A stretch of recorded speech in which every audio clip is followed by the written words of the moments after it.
Hello and welcome to my response to Novabug's monthly question series, Friday Foursome for September 2020. The topic this time is gaming related surprises. So without further ado, here's my top 4 gaming related surprises. Okay, first off was How to Be a Complete Bastard on the AA cover tape. This is actually cover tape number 2 from May 1991.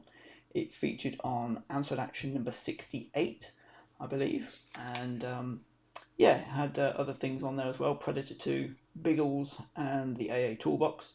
But How to Be a Complete Bastard, I think, was my biggest surprise on there.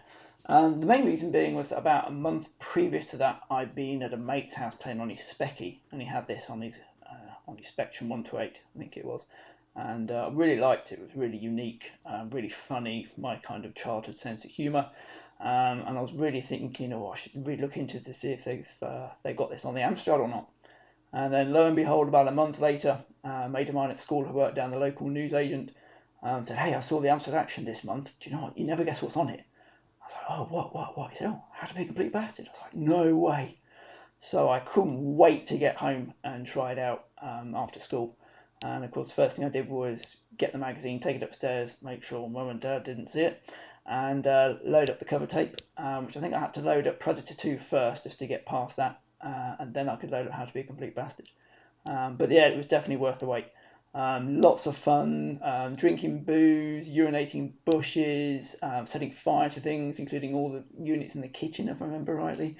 You also put a sheet on your head and make ghostly noises. It was great fun. The fartometer and the drunkometer, etc. All good fun, very boyish sense of humour. I believe Amstrad Action got a lot of complaints from very upset parents. Not mine, because I think I managed to hide it quite well from them. But yeah, so they never did anything like that again, I don't think, unfortunately. They did put an apology, I think, in either the next one or the one after that of Amstrad Action. So yeah, so that was my first gaming surprise, How to Be a Complete Bastard. The second surprise was the day to night change on Burning Rubber. So this one was just blew me away. I mean, obviously I've read all the reviews about it in Amstrad Action, which is always my favourite Amstrad magazine. And so I asked for Christmas 1990. God, that's 30 years ago. Fuck, I'm old. So I asked for Christmas of 1990. I asked for the GX4000 console, and I got it, and it's just right here behind me, as you can see, with some friends on top. And yeah, so play that, and it blew me away. It was just, I mean, I've seen all the reviews and everything about the extended color palette, but actually seeing it and playing it. I mean, I had WC Quake Le Mans, if you're supposed to pronounce it. Sorry to anybody who's French out there. But yeah, to actually play Burning Rubber, which is basically the same game but in mode 0 graphics, with the GX1000 extended color palette was just amazing. I mean, the colours just faded from day to night just seamlessly. It was absolutely brilliant. It blew me away. I was always a crack gamer at it, never really that good, so it took me till I think about the new year to actually make it around one lap. But no, it was good fun, and ended up doing 3 or 4 laps. I think I ever completed it, but I got damn close, I think, a few times. But yeah, that just really blew me away. So the third thing was Virtuality. If you remember, cast your mind back to around about the mid-90s. There was a company called Virtuality that were actually based in my hometown of Leicester. And at the time I was doing a BTEC in computer studies. And we were doing some research, myself and a few others, for a group topic. And we wanted to get some information about Virtuality for a review of it and for a paper and a project. I've forgotten much. So we wrote off to Virtuality saying, "Oh, can you send us some information, please?" And they very kindly sent back lots of information, brochures, etc. And they also invited us to go to their HQ somewhere in Leicester, I think it was, to go along and meet them all and do beta testing of some new games that they had not yet released.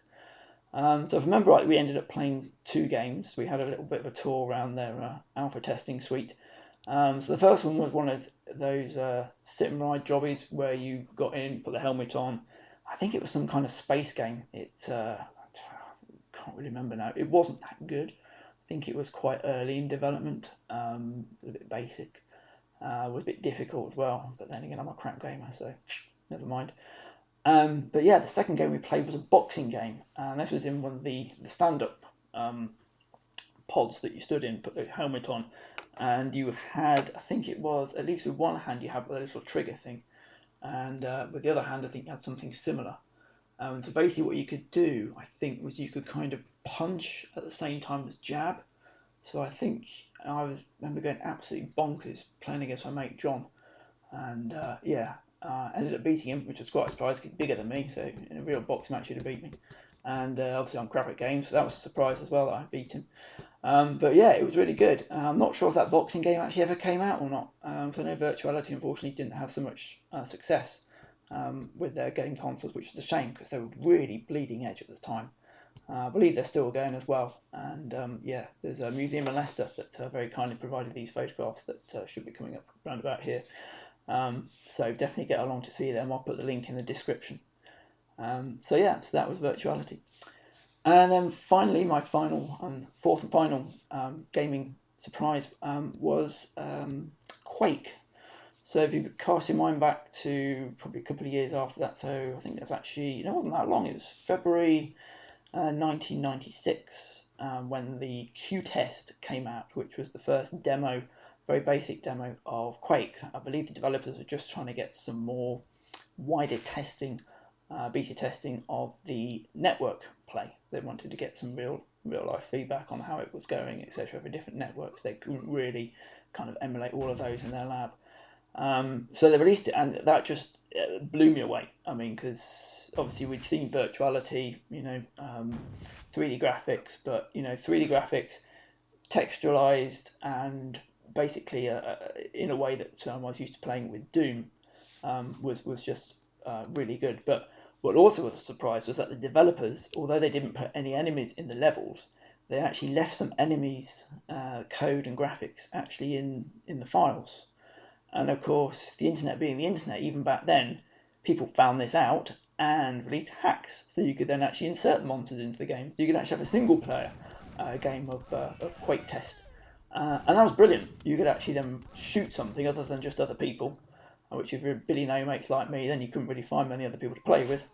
But no, really good fun. I mean, the monsters were a bit basic in their textures, and I think the sounds were very basic. I think, if I remember right, they were just the same sounds that you, the player, made. And yeah, that was really good, fantastic.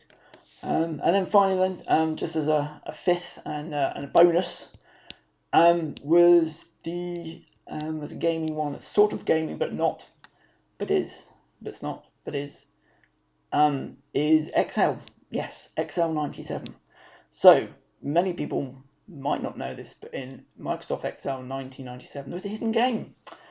And it was a very basic game, very, very crude game, but it was still a game, so hopefully this still constitutes, which is why I'm putting it as a bonus rather than one of my main four. But yeah, if you went to line X97, L97, press the tab, hold down Control Shift, and then click the graph button, you would unlock this very basic flight simulator, which you could then fly around this kind of purpley landscape and find this tablet thing in the middle that was constantly scrolling with the developers' names. And yeah, that was my bonus, so to speak. So yeah, that's it really. Just like to thank everybody for pushing me to do a video. This is my first one, as you may know. And yeah, thanks and see you next time.